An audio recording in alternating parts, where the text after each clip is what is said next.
माणिकराव कोकाटे यांच्या कृषी खात्यावरती टाच येण्याची शक्यता वर्तवली जाते। कोकाटे यांच्याकडील कृषी खातं काढून अन्य कोणाकडे देण्याचा सध्या विचार सुरू आहे, अशा प्रकारची चर्चा रंगतेय। वादग्रस्त विधान कोकाटे यांना भोवण्याची शक्यता वर्तवली जाते।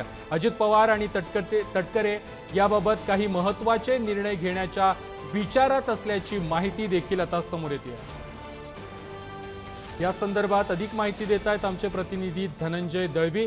धनंजय, वादग्रस्त वक्तव्यानंतर आता माणिकराव कोकाटे यांना आपलं कृषी खातं गमवावं लागण्याची शक्यता वर्तवली जाते।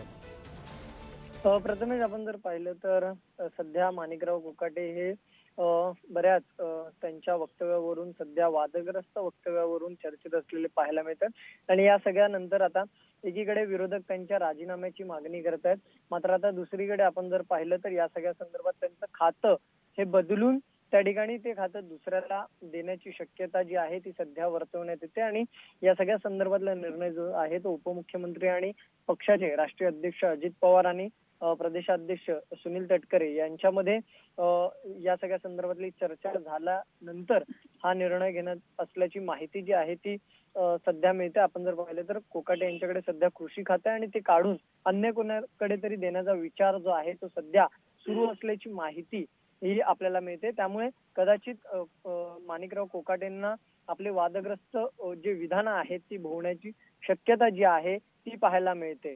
प्रथमेश, अगदी धनंजय, धन्यवाद तुम्ही दिलेल्या सविस्तर माहिती संदर्भात।